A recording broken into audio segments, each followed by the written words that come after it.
Buenas tardes, ¿cómo les va? Bienvenidos nuevamente a un nuevo episodio de Ingmar acá por el canal de YouTube de Compochoclos TV. Mi nombre es Javier Carrizo, estoy aquí para acompañarlos nuevamente en este programa en el cual hemos invitado a las dos directoras de la película Antes del Cuerpo. Estoy acompañado por Lucía Bracelis y Karina Piazza.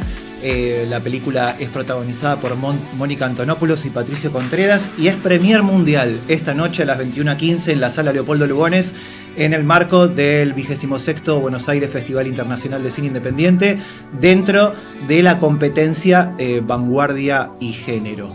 Así que bueno, chicas, muchas gracias por acompañarme. Sé que me estaban contando que no son de Buenos Aires. ¿No es la primera vez que están aquí o sí? No es la primera vez, pero bueno, somos de Mendoza, las dos, somos mendocinas. De hecho, la peli se filmó también en Mendoza. Somos mendocinas, pero también vivimos en Mendoza. Hacemos cine desde Mendoza, claro. Cine de Mendoza. Claro. ¿Y ustedes tienen qué formación tiene cada una en cine o en comunicación? Ustedes me contarán. Bueno, hablo por mí. Así que hay pequeñas diferencias. Somos básicamente lo mismo, pero distinto. Yo soy directora guionista, pero hice también mi carrera como asistente de dirección en varias pelis, siempre en Mendoza. Y bueno, y en la última década quizás así como un poco más abocada al guión y a la dirección. Esta es mi segunda película. Y bueno, y también anteriormente habíamos dirigido con Lucía una serie juntas, una serie para redes sociales, para Instagram. Así que esa es nuestra segunda experiencia como codirectoras, co-guionistas. No, habíamos trabajado juntas. Yo también soy realizadora audiovisual, guionista sobre todo, y tengo algunos trabajos hechos para Encuentro, sobre todo bastante documental, y esta es mi primer película. Siempre trabajando en Mendoza y formándose. Siempre, sí, trabajando desde Mendoza para a veces productoras nacionales también. Qué interesante poder federalizar la propuesta y encontrarnos aquí con realizadoras de otras provincias, porque ojalá nos sucediera siempre, pero entendemos que no es común. De todas maneras sabemos que hay una gran producción por fuera de todo lo que no es Buenos Aires. Y me gustaría saber cómo fue que decidieron, o por lo menos la productora o el productor de la película, presentar la película en el Bafisi y que además decidan que forme parte de una de las tres competencias. Sí, en realidad entramos como en esta etapa que siempre se da con todas las películas, que es una vez finalizadas, se inicia el proceso de distribución, donde justamente parte de lo que hace es enviarla a distintos festivales, logrando o pretendiendo que te programen. A veces ocurre, a veces no. Nosotros tuvimos la suerte de que Bafisi nos programara y que nos programara en esta competencia que es internacional, la competencia de Vanguardia y Género, que es internacional. Entonces, bueno, estamos ahí con otros títulos increíbles. Pero bueno, eso es como parte de un largo proceso. Seguimos todavía aplicando a otros festivales nacionales, internacionales, para generar esta etapa posterior al rodaje, ¿no? Ahora, en el trabajo anterior que habían compartido juntas, ¿ya había una incursión en lo genérico? Sí, algo de thriller había en esa serie. Era un desafío de otro tipo porque era una serie para Instagram con capítulos de 2 minutos, 10 capítulos de 2 minutos, y básicamente el formato era lo novedoso. Fue en ese momento bisagra en que se creía que el audiovisual iba a ir como por esos lugares, ¿no? De dispersar mucho más los formatos, la duración, los géneros, y un poco había algo de thriller que quizás en esta película se repite de algún modo. ¿Y también en lo fantástico? Aquella vez no. Esta vez. Claro, esta es la primera incursión en lo fantástico. También eso, como un desafío de parte nuestra como guionistas y como directoras, como incursionar ahí en ese terreno que hasta el momento era desconocido y que creíamos que le podía aportar algún plus ahí a la narrativa, generar un ingrediente extra que pudiera mantener atrapado a los espectadores. Claro, porque la película va más por un sendero donde explora quizás un poco más el drama, ¿no? Por la situación, sin caer mucho, como dijimos ayer, en el argumento de la película. Como que hace una exploración de esas ambigüedades como presentan en la sinopsis, si se quiere, de la película, que va más allá, que las ambigüedades tienen que ver con ese encierro, ¿no? Que forma más parte de un cine moderno que siempre depara para los protagonistas un no happy ending, sino todo lo contrario, ¿no es cierto? Una suerte de destino fatal o sin salida. Y sucede lo mismo en esta película, pero además eso se traspola a la situación de la hija de la protagonista de la película, que si bien ella vive encerrada y su madre no, su madre pareciera vivir encerrada también por ese contexto que la condena, ¿no? De tan sacrificado. ¿Cómo se les ocurre contar una historia como tal? La historia surge también de un poco esto de experimentar el género, contar algo que quizás es dramático y que tiene que ver con una condición social, de esto de las mujeres o las madres cuidando, tanto en su trabajo como en su casa. Este personaje cuida a Luis, que es el personaje de Patricio Contreras, y el personaje de Ana, que es Mónica Antonopoulos. Es una cuidadora, pero también es una cuidadora de su familia. Y me dispersé. No, bueno, eso es como parte de lo que nos lleva a contar esta historia, que un poco lo que preguntabas, como reflejar, representar ese mundo de estas tantas mujeres que habitan el mundo laboral y el del cuidado, también en el hogar. Digo, el cuidado no solo es parte de su vida cotidiana, sino que también es llevado a la vida laboral. Y además como reflejo también de esto que decía Lucía, una condición social. Entonces de pronto ese encierro de la niña al que hacía referencia, o ese encierro de la madre que tiene que ver con el secreto, tiene que ver con no pertenecer, con estar en los márgenes, con ver el mundo allá a lo lejos, o lo que quisieran allá a lo lejos. Entonces de pronto ese encierro se vuelve una suerte de metáfora o algo así de su condición social, ¿no? ¿Las escenas exteriores están rodadas en Mendoza? Sí, todo, completamente. La filmamos todo en Mendoza, en dos grandes locaciones, que son la casa de Ana, la casa de Luis, pero también en algunos exteriores, que son un poco en Godoy Cruz y otro tanto La Matoría. Sí, como barrios suburbanos de Mendoza, claro, que nos servían de... Sí, me di cuenta porque trataba de reconocerlo y no podía, porque no lo conozco el lugar. Claro. Y había un lugar que me parecía parecido a cierto lugar de acá, pero de repente vi que cuando se baja del colectivo eso ya no podía ser, ¿no? No, esta fue una producción de Madraza, que es una productora instalada en Mendoza, y gran parte del equipo fue mendocino, y las locaciones fueron mendocinas. Y tenemos eso, parte del elenco de Buenos Aires y parte de Mendoza.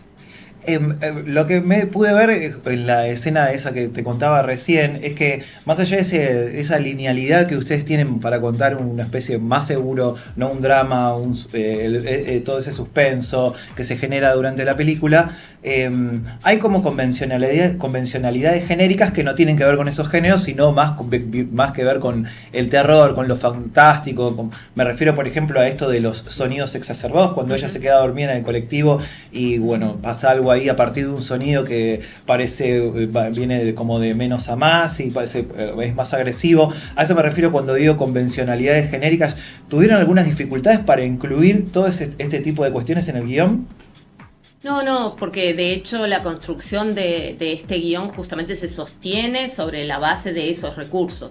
Esa era nuestra intención y por eso también nos funcionaba también lo fantástico, porque nos daba estas otras herramientas que desde lo sonoro fundamentalmente, hay como toda una construcción del mundo sonoro que tiene que ver con lo subjetivo, no tanto con lo que suena como debiera sonar en realidad, sino hay como esa escena que decís vos del colectivo, donde el sonido es absolutamente subjetivo, no hay nada de lo que suene ahí que sea real.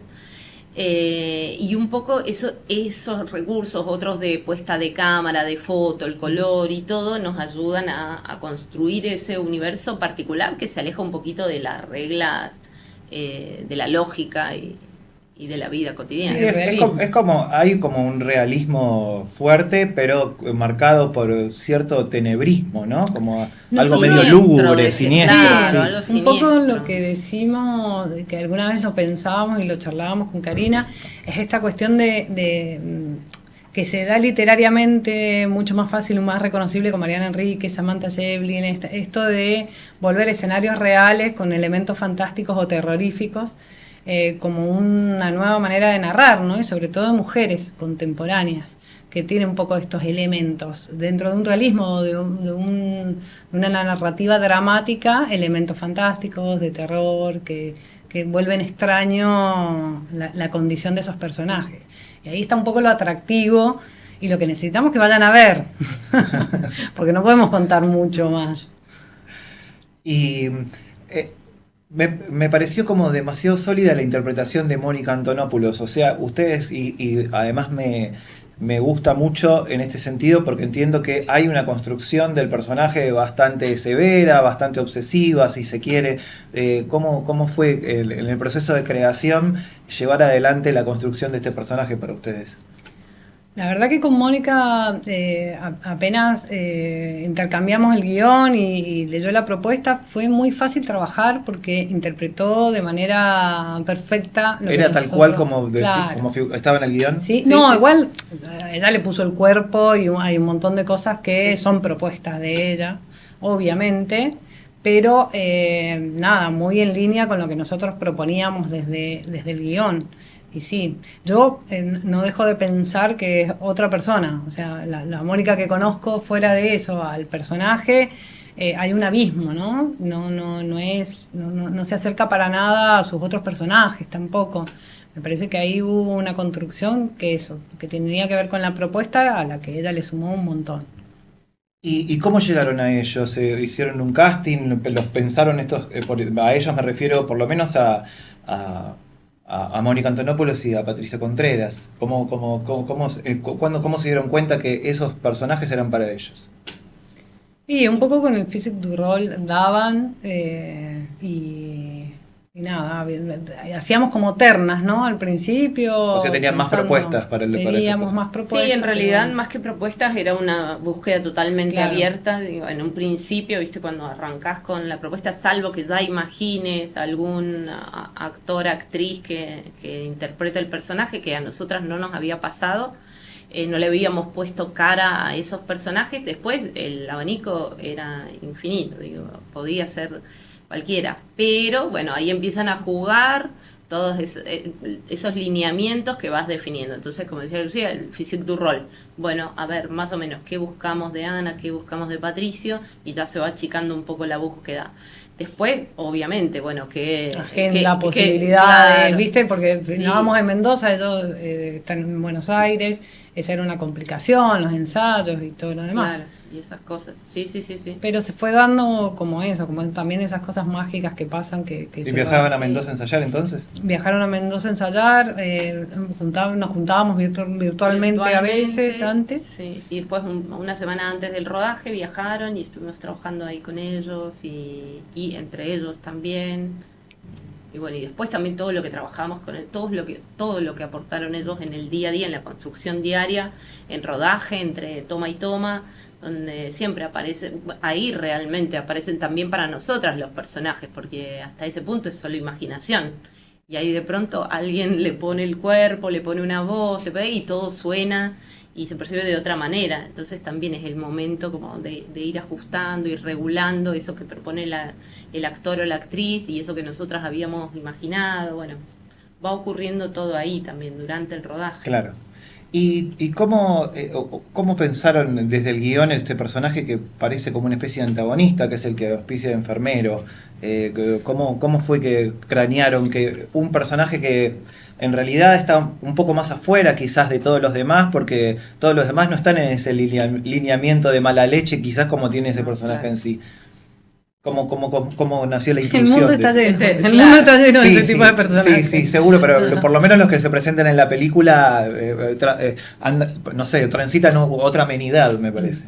Sí, pero era un poco, Fernando encarna el acecho, ese mal que anda ahí rondando y que pone en riesgo, más allá de lo que pasa en la casa de Ana, ¿no? Pero un poco en el mundo laboral, en el exterior, la amenaza está encarnada en ese personaje, en Fernando. Entonces es el que anda todo el día merodeando y tratando de averiguar algo más de Ana o de lo que hace Ana para ponerla en riesgo, para desplazarla de su ámbito de incidencia. O sea que para que quede claro, o sea, no para que pierda su trabajo, sino para que él pueda tener más controlada la situación de todo lo que sucede en ese lugar. Pero claro, puede tenerla controlada a partir de que ella pierda ese trabajo. Hay algo también, eso que decías vos, maligno en él. Entonces quiere tener el poder, pero a costa del sufrimiento de Ana. Sí. No le basta simplemente con mantener todo bajo control. O sea, si la otra la pasa peor que él, mejor todavía.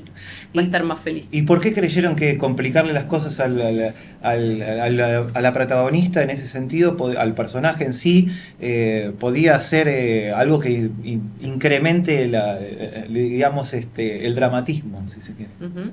Sí, sobre todo que mantuviera el suspenso. Entonces, cuando como es como uno de los recursos elementales para el thriller, ¿no? Que de pronto siempre esté ahí la posibilidad de que todo se eche a perder, de que todo se salga de su curso, de su camino. Y esto es la posibilidad que nos daba ese personaje, tenerlo ahí, claro, ¿no? Siempre amenazante. Es la amenaza. Una puerta más que se cerraba, una complicación más que tenía el personaje de Ana a la complicación que le da la trama principal, una especie de subtrama que la pone mucho más en riesgo, la lleva al límite, digamos. Está de pronto con varios frentes abiertos y atrapada en la problemática, y Fernando es un factor importante en ese sentido. Claro, porque no deja de ser una historia de una trabajadora, de una prole que está sustentando a su familia y que también pasa por ahí el drama. Entonces, quedarse sin trabajo para ella también es un riesgo importante, ¿no? Hay una trama más también que me parece interesante y ya la dejo acá, lo prometo, no digo más nada, que es la que sucede entre Luca y Manuel. Sí. Y me parece interesante cómo utilizan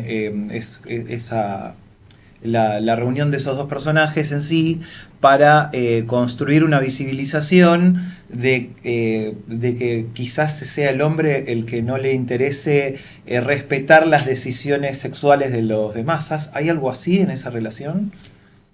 No lo pensamos de esa manera. A mí me dio la impresión cuando en un momento cuando él intenta abrazarla y ella como que, o él en realidad se queda como tieso, como desconfiando de ese abrazo, como que se siente incómoda, me parece. Sí, pero tiene que ver más que nada con este aislamiento que esta familia ha decidido transitar, o sea, es la manera de preservarse. Mantenerse aislados del resto. De hecho, lo que hace Luca es transgredir ese aislamiento y empieza a salir.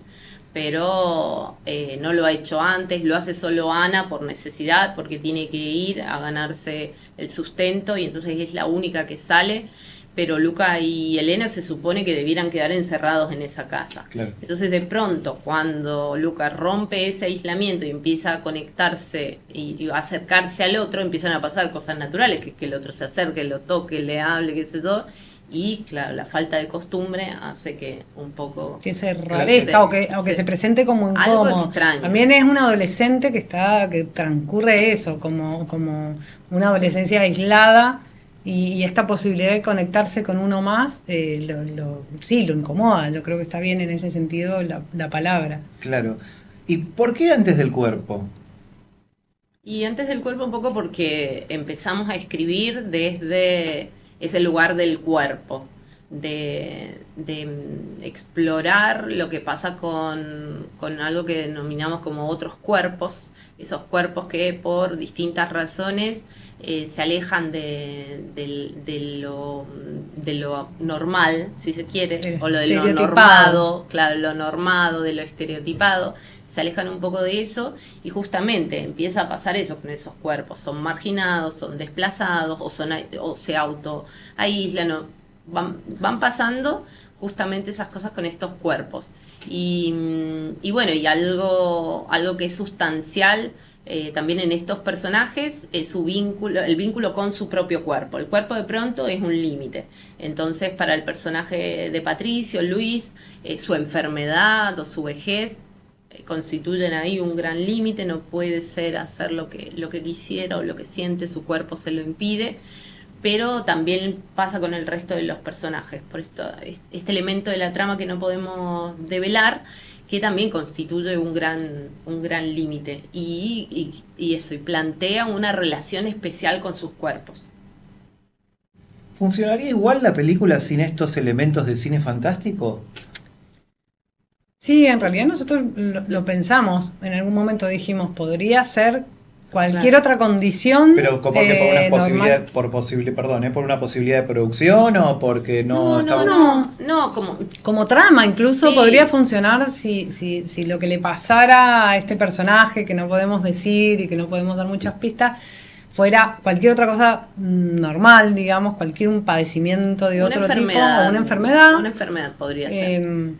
Funcionaría igual, lo que pasa es que también la alegoría sirve para llegar al espectador de otra manera y para experimentar recursos que por ahí el drama no te permite. O sea, o es más estándar o es más lo que hemos visto, sería como más fácil de resolver. A mí me parece que la alegoría, para quien vaya a ver la película y entienda después todo esto que estamos diciendo que parece tan misterioso, pero realmente necesitamos que sea así para que la experiencia del espectador resulte. También va a entender un montón de cosas respecto de lo que también subyace a esa alegoría, ¿no?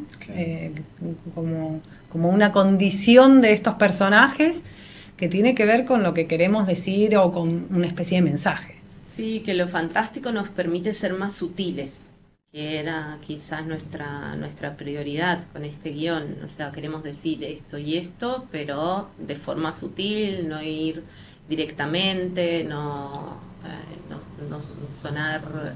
No ir al golpe bajo tampoco, claro. Porque suele suceder que también eso, podría haber sido una película mucho más referida a la maternidad y al cuidado y está como... Tampoco el personaje de Ana ha querido ser una madre sumisa y abnegada, sino otra cosa, una persona que se planta ante la vida y ante sus problemas. Sí, con una personalidad muy, muy fuerte, muy segura de lo que tiene que defender, y realmente me llamó mucho la atención el personaje, ¿no? Como condiciones en la construcción psicológica que ameritan justamente alimentar este misterio y esto que se va a ir dando a medida que uno va viendo la película. Pero bueno, como les decíamos antes, los invitamos hoy a las 21:15 entonces a la sala Leopoldo Lugones, no sé si hay entradas todavía.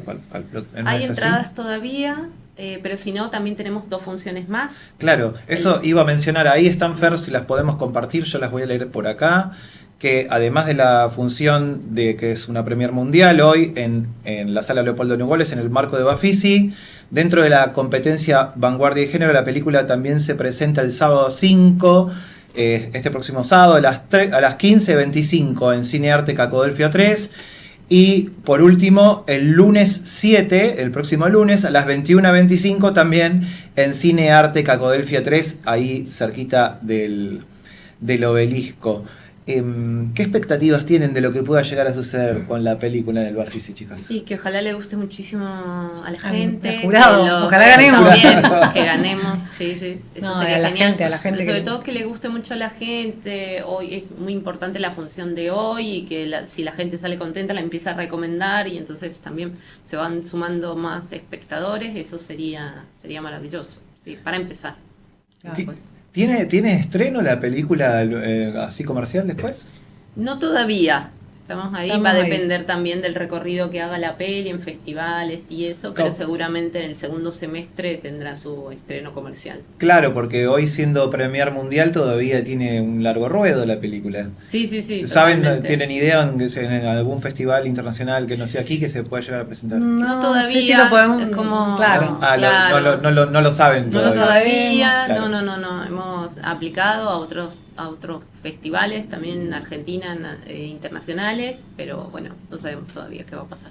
Es un Estamos misterio. esperando. Es un misterio como toda la trama de la Sí, película. también suele pasar esto en los festivales, que de pronto los programadores la ven, recomiendan a otros programadores, hay otros programadores, periodistas y esto, y entonces ya se empieza a hablar de la peli y eso abre otras puertas también. Sí, hay O sea, algunos apelamos programadores que trabajan a en otros eso. países Tal cual. y nada, tienen buenos oídos para cierta gente que ve películas acá, bueno, Sí, y sí. así pasa lo mismo en otros festivales del mundo. Claro. Las quería retrotraer nuevamente a la etapa de la creación. Sí. ¿Cuánto duró la escritura del guión? ¿Lo escribieron juntas? Sí, ¿Cómo fue? bastante rápido igual, pero... Sí, pero un año como aproximadamente. Un año, claro. Sí, Entre y lo la escri- idea y el rodaje, sí, más o menos un Sí, año. un año Que suele y ser. nada, teníamos diferentes dinámicas. Era por ahí algunas se encargaba, en etapas algunas se encargaba de Un de una línea, de personaje un o personaje y otra de otro, pero después eso se invertía y revisábamos. En Y siempre, conjunto. claro, intercambiando los materiales y como para que tuviera un tono, un único tono. Pero, sí, Pero sí, como sí. ya habíamos hecho un trabajo conjunto y además ambas creo, negámelo si no, creemos ahora. que eso, que el trabajo en conjunto también tiene un crecimiento muy grande para la obra. Al contrario de lo que se cree, codirigir por ahí puede ser difícil en lo personal. Para mí no fue este el caso de que fuera difícil, fue bastante natural y fluido, pero sobre todo pensar en la obra, en cómo crece la obra cuando hay dos personas pensándolas, y después se suma todo un equipo maravilloso que también en gran parte de nuestro equipo, mucho cabeza de equipo mujer, que eso le aportó un montón de comunicación a la historia, al rodaje. Nada, tuvo todo bastante fluido. ¿Y Sí. cómo se suma todo ese equipo a la idea? ¿Son gente con la que ya trabajaban ustedes anteriormente? Sí, la mayoría sí, sobre todo cabezas de equipo, que en general pasa eso, ¿no? Que cuando vas a dirigir buscas por ahí la gente con la que crees que te podés entender mejor o que puede llevar adelante mejor tu idea. Y entonces sí nos pasó con fotografía, la directora de fotografía, Cecilia Tazo, que si bien es de acá, es de Buenos Aires, pero ya la conocíamos, habíamos trabajado con ella en Mendoza, muy cercana a Mendoza. Entonces, bueno, la exportamos o la importamos, no sé cómo sería, y se sumó ahí el equipo y genial, y fluyó todo. Nos pasó lo mismo con la dirección de arte, que la hace Alejandra Mascareño, que ya es mendocina, y bueno, también habíamos trabajado muchas veces con ella en esa serie, habíamos trabajado. Además, gente que además de ser muy talentosa en lo que hace, nos quiere mucho porque son amigas, son amigos todos y nosotros de ellos, entonces bueno, eso amplía la confianza y hace más fácil todo también. Es como saber que tus ideas, que tus sueños, que están en buenas manos, ¿no? No nos iban a defraudar. Y bueno, y un poco también ellos fueron tratando a su gente y bueno, y se formó un lindo equipo. ¿Están yendo a ver películas al Bafisi, quizás? Todavía no. Hoy no Seguimos pudimos. como marcando y tachando porque Hemos la tenido agenda no nos lo ha una permitido. agenda de prensa bastante ocupada hoy. Esperamos mañana poder Sí, ver. sí. Y por lo menos alguna de las películas que están en la misma competencia. Tal cual. Eso queríamos. Sí. Tenemos ahí algunas curiosidades en la competencia, así que mañana trataremos de ver algo. Bueno, nos quedan unos días todavía por aquí, así que veremos algo más.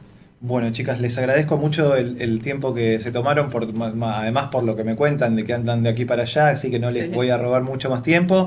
Les deseo muchísimos éxitos, no solo para lo que pueda suceder esta noche, sino también del fin de semana y hasta el lunes. Y bueno, estaremos atentos después a la premiación, a ver cómo les va y si no, después con el recorrido que tenga la película y posteriormente el estreno. Así que bueno, muchas gracias, felicitaciones. Bueno, muchísimas gracias a vos por el espacio, está buenísimo poder venir y hablar de la peli y además que la hayas visto y podamos hablar en profundidad, eso también está buenísimo. Hace la charla mucho más interesante.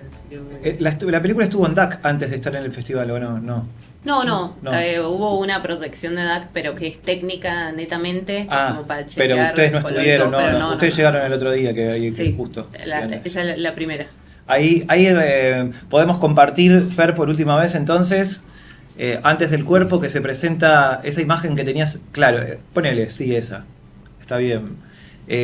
Con las 3 proyecciones que tiene la película este fin de semana en la competencia Vanguardia y Género del 26º Buenos Aires Festival Internacional de Cine Independiente. Bueno, nos vemos el jueves a las 4 de la tarde, entonces acá por la pantalla, por el canal de YouTube de Compochoclos TV. Les agradezco haber estado ahí, nos vemos el jueves que viene. Fer, chao, nos vemos.